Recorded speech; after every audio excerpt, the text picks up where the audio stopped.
Hello again to everybody. So for today, we'll continue with our lesson on methods of proof and just a quick review of what we have done last meeting.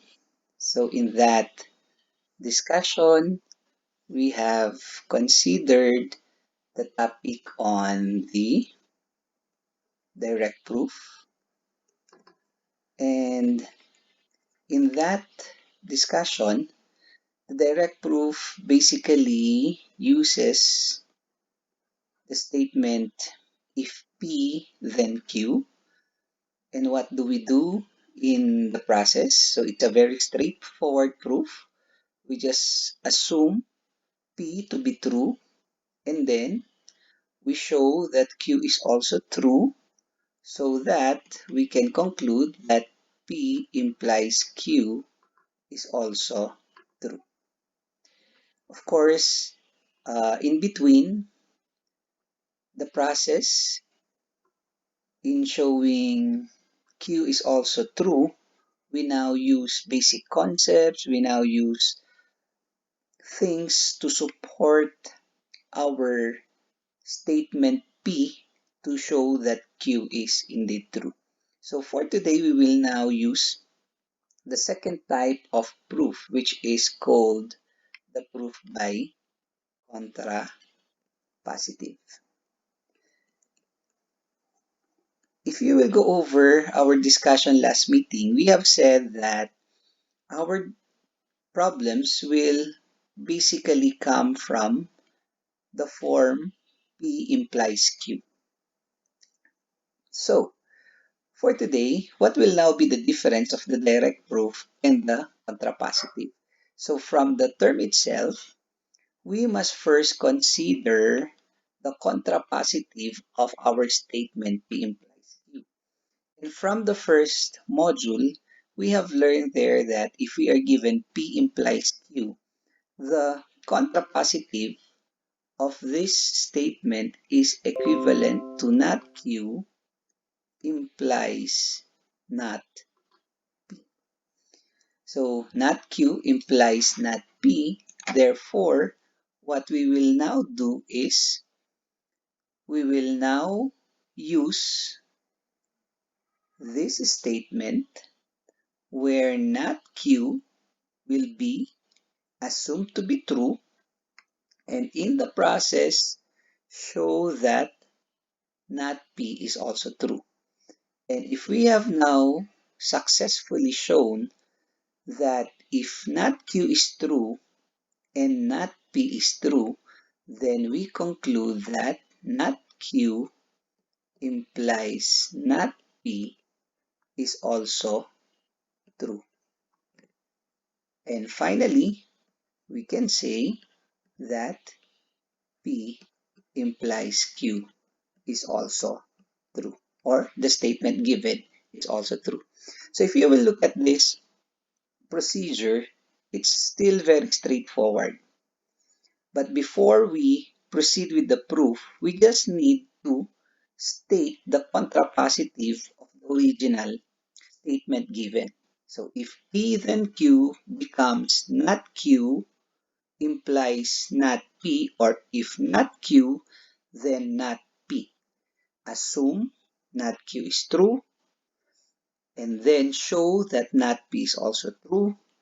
If that will happen, your conclusion is not Q implies not P is also true. Therefore, or finally, we can say that P implies Q is also true. Okay? So there you have it. That's the concept. So let's now proceed with the first example. So first example for today, we have let M be an integer. Prove that if M squared is even, then M is also even. Okay?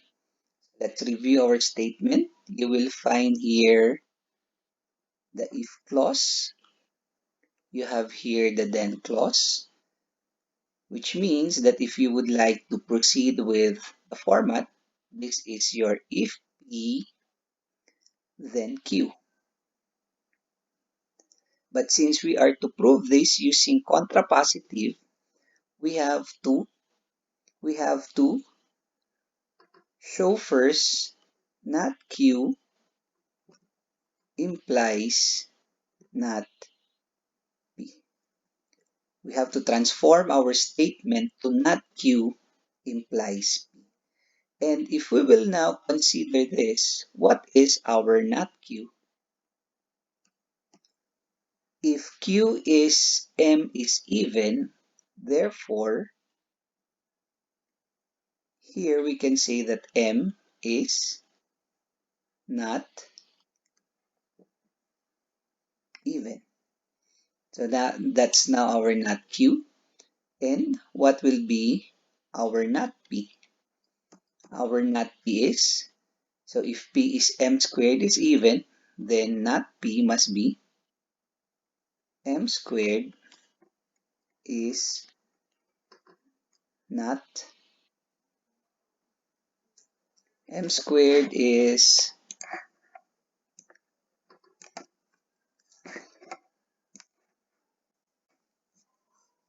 where's the pen now? M squared is not even. And if going over again our statements here, if M is not even, this is equivalent in saying that M is odd.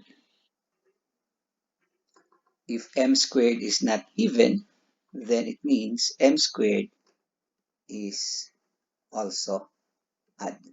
So that's where we will begin. M is not even, that is now our assumption. So assume that this statement is true, that M is odd. So we start there. We are now assigning M is odd. So let M be odd. So if M is odd, we can make this as M is equal to, how do we represent again an odd number? We can have this as 2 multiplied by an integer, whatever integer that is. So we can represent it as A and then plus 1, where A is an integer. So what do we need? So if M is 2A plus 1 being represented as odd, what do we need to get? We need M squared. Therefore, if we need M squared will simply be equal to 2A plus 1, the quantity squared. And if that will now be true, then M squared will be, expanding this using our algebra, we have 4A squared, square of the first term, plus 2 times the product of the two terms. 2A times 1 is 2A times 2 will be 4A, plus the square of the second term, 1 squared, will be equal to 1. And that will now be the value of M squared. Well, where will we proceed? Let me just put the continuation here so that we will not open a new slide. So we have M squared, therefore, is equal to, looking at your first two terms, you will notice that you can factor out 2. Actually, you can even factor out 4, but in this case, let's just factor out 2. So factoring out 2, that now leaves us 2A squared plus 2A and then plus 1. So why did we factor out 2 here, not 4? Because we want to show, remember, we want to show that M squared is also odd. Therefore, if M squared is also odd, we want to have the format that M squared is equal to 2 times an integer plus 1. And since we already have that format, that m squared is equal to 2 times an integer plus 1, since a is just an integer, so this must also be an integer, then clearly we now have, therefore, what can we now say here? Therefore, m squared is also odd. So if m squared is also odd, what have we shown here? Then not q implies not p is true. So if not q implies p is also true, our final conclusion is thus, we just copy this, thus if m squared is even, then m is also even. So that's the flow. Again, let's proceed with the review. We are given P implies Q. We need to rewrite that in its contrapositive form. We now make that as if not Q, then not P.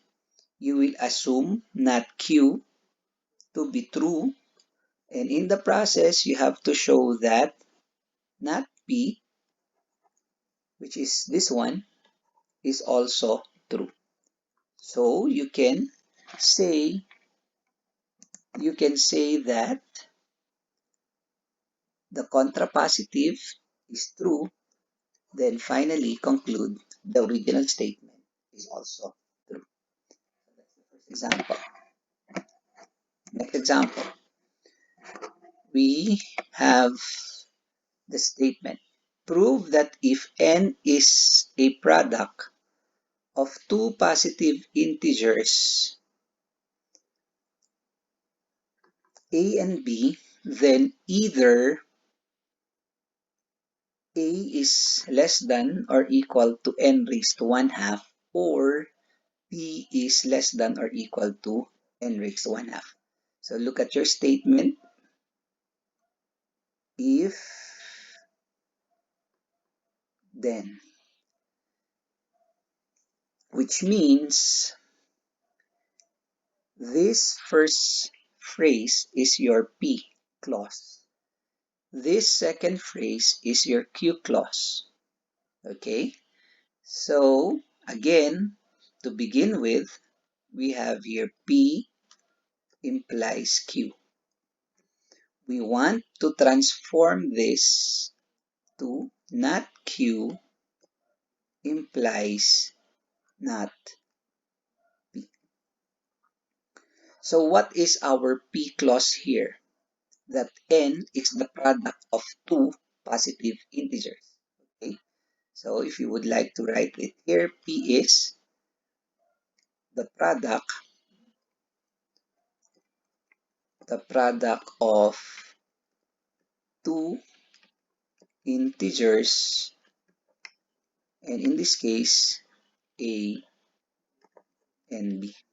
Okay, so that's the P clause. And then the Q clause is either A is less than or equal to n raised to 1/2 or B is less than or equal to n raised to 1/2. Let's now proceed with our not Q. So we need our not Q. What will be our not Q? It will be not A is less than or equal to n raised to 1/2 or B is less than or equal to n raised to 1/2. Remember, this will now be our assumption. So assume that this statement is true. And if you will now assume that that statement is true, what will happen? Look at this. So we are negating this entire expression. And going over module 1, what can we apply here? By De Morgan's law, isn't it? That this is by De Morgan's law. This means that we can rewrite this not Q is just the same as not of A less than or equal to n raised to 1 half. Okay? And then this becomes and not of B less than or equal to n raised to 1 half. Now,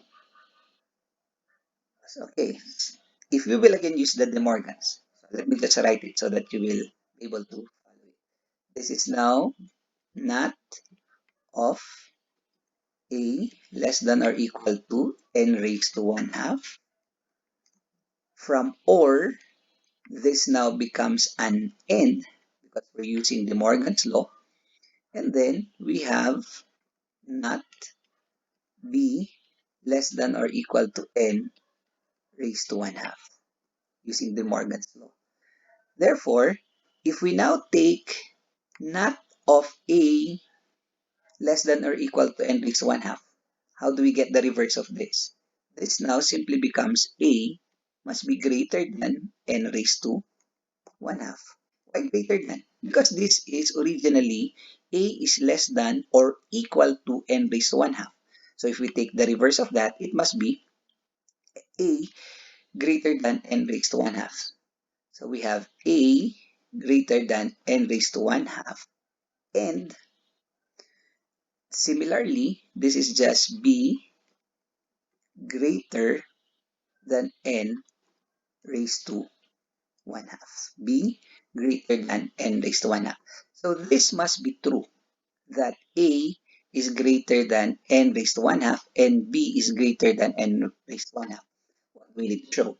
We need to show that P, or we need to show that not P is true. Not P is true. What is P? The product of two integers AB. Then, ang sabi doon, if N is the product, so let me just include it here. N is the product of two integers AB. So what must be not P? That N is not a product of two integers A and B. So where do we get that? Look at this. We have n raised to 1 half. This is n raised to 1 half. From algebra, how do we get n? So remember, we have here n is the product of two integers AB. Therefore, your P clause is n is the product of A times B. So what will now be the negation of n is the product of A times B? Not n must be n is not a product of A times B. Kasi if n is a product of A times B, the opposite must be n is not a product of A times B. So where do we get that? Look at this. Look at this. This is our assumption. Our assumption is that A is greater than n raised to 1 half and B is greater than n raised to 1 half. But we want to get the value of n. Let's go back here. To get n from algebra, we have n raised to 1 half times n raised to 1 half. I'm getting this one. Isn't it that n raised to 1 half times n raised to 1 half by our index laws, one of our index laws, I mean, is equal to n. Oh, there you go. You already have your n. But let's go back here. N raised to 1 half, n raised to 1 half, n raised to 1, A is greater than n raised to 1 half. Okay, so let me remove this first. We have n raised to 1 half, a, look at this, a is greater than n raised to 1 half. So if we are now using the first n raised to 1 half coming from this one, a is greater than n raised to 1 half times another n raised to 1 half here. Using the second part, sabi rito, and b is greater than n raised to 1 half. So we have here n raised to 1 half times n raised to 1 half, but a is greater than the first n raised to 1 half that we have here. And based from the second a, n raised to 1 half, b is greater than that second a, n raised to 1 half. Therefore, if we get a times b, logically, uh, a times b must be greater than n raised to 1 half times n raised to 1 half. Is that clear? Again, since we want to get the value of n, which is this one, we want to get the value of n raised to 1 half times n raised to 1 half must be equal to n. But based from the first n raised to 1 half, it is a fact that a is greater than n raised to 1 half.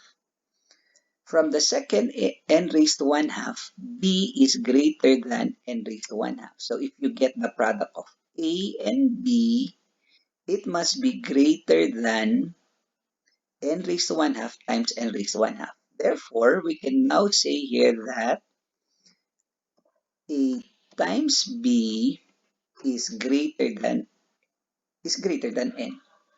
And remember, what do we want to show? Isn't it that we want to show that not p is true?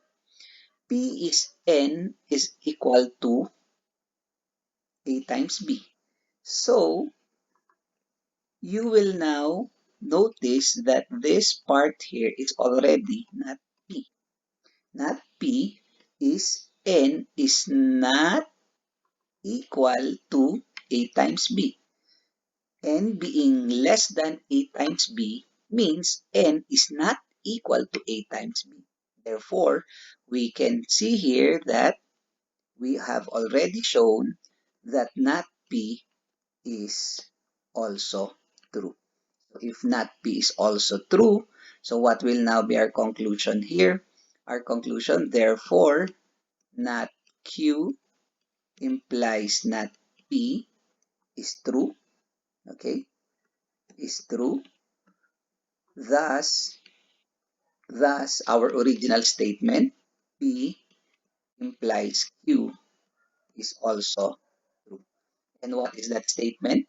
That if n is the product of two positive integers a, b, then either a is less than or equal to n raised 1 half or b is less than or equal to n raised 1 half. So if you are wondering, is the word positive here making an importance in the problem? Yes. Look at this one. Since we are looking at two positive integers, then a times b must be positive.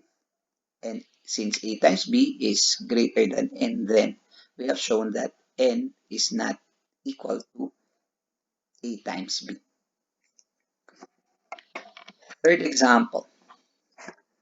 Third example. We have prove that a perfect number is not a prime number. Okay? Prove that a perfect number is not a prime number. So if you would like to rewrite that, you can say that if x is a perfect number, then x is not a prime number, or x is not prime. I'm just rewriting our original statement. And we have the perfect number. So you can already find here the definition of the perfect number. And the definition of a perfect number is definition of the perfect number is it is an integer which is equal to the sum of all its factors except the integer itself. So please change the definition given in your module. I had a typo error in that definition. I missed this section here, this phrase here. Again, a perfect number is an integer, so it's a whole number which is just equal to the sum of all its factors except the integer itself. So, you know, perfect number, you get an integer. So what do you do with that integer? Get all the possible factors. Get all the possible factors. Then after getting all the possible factors, add all the factors, but do not include the number itself. If the sum of all the positive or if the sum of all the positive factors except the number itself is equal to the number itself, then it's a perfect number. And let's have an example of a perfect number. So just an example, 6 is a perfect number. Why? If you will look at 6, the possible factors of 6 are 1,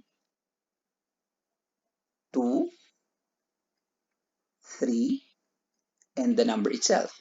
Isn't it when we say that we are considering the factor of a number, it is a number that can divide the integer. 1 can divide 6, 2 can divide 6, 3 can divide 6, 6 can divide 6. So you cannot find any other number that can divide 6. You cannot divide 6 by 4. So that's why 4 is not a factor. 5 cannot divide 6, therefore 5 is not a factor. Okay? So there you go. Now, looking at the factors that you have here, we will now exclude the number itself. So if you take 1, you add it to 2, you add it to 3, you get 6. So that's the definition. A perfect number is when you get all the factors of the integer, but you include the number itself, add the remaining factors, it must give you the number itself. Okay? So 6 is a perfect number. Let's try 8. Is 8 a perfect number? What are the factors of 8? You have 1, you have 2, 3 cannot divide 8, 4 can divide 8, 5 cannot divide 8, 6 cannot divide 8, 7 cannot divide 8, and 8 divides itself. So we exclude the number itself. So we have 1 plus 2 plus 4. This is 7. 7 is not equal to 8. Therefore, 8 is not a perfect number. 8 is not a perfect number. Okay?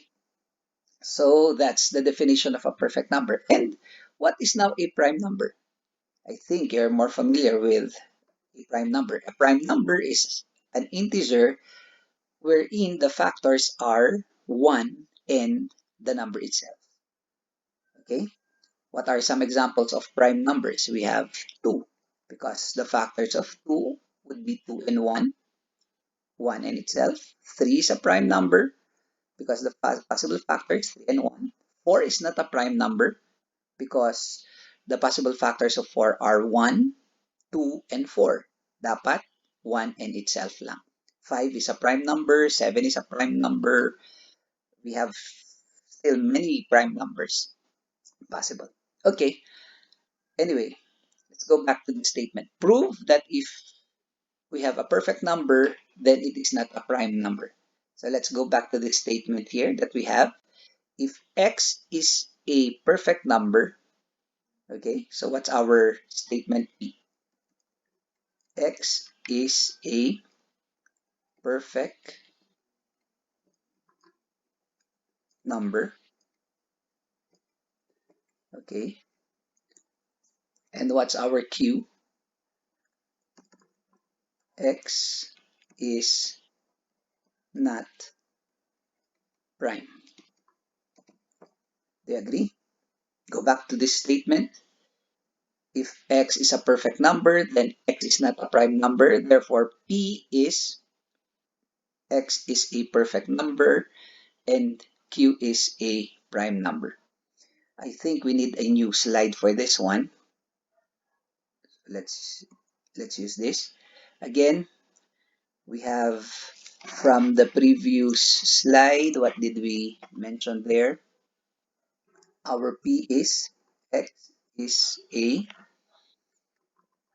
perfect number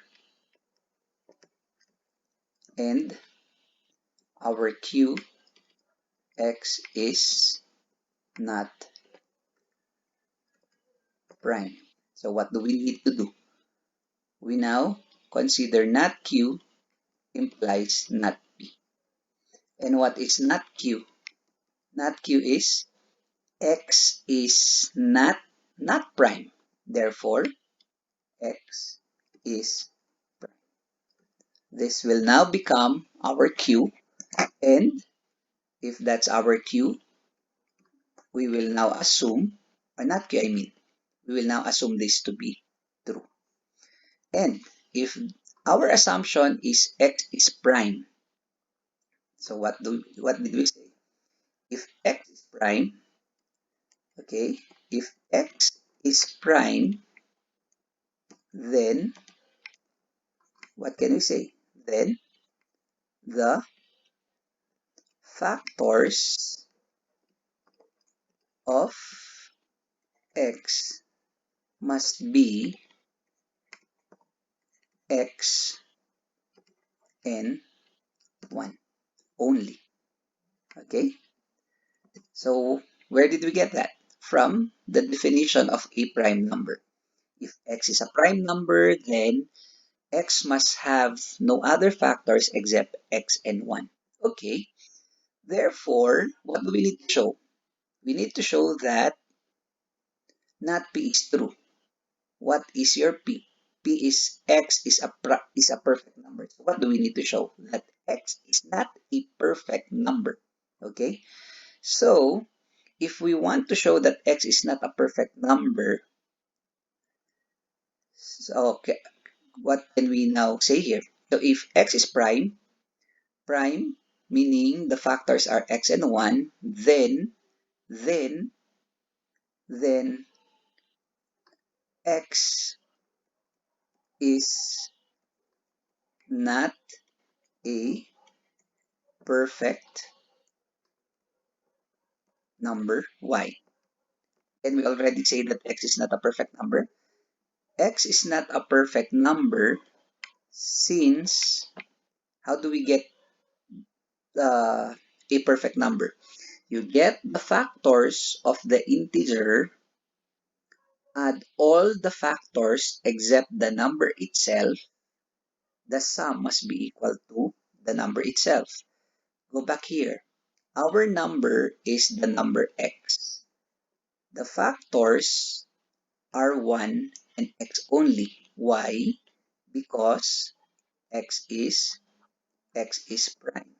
Therefore, if you want to follow now the definition of a perfect number, you now exclude the number itself in taking the sum. So what is left? What is left is just 1. Okay?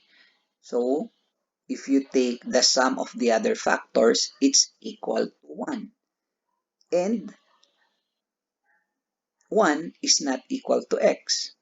Therefore, we can now say x is not a perfect number since 1 is not equal to.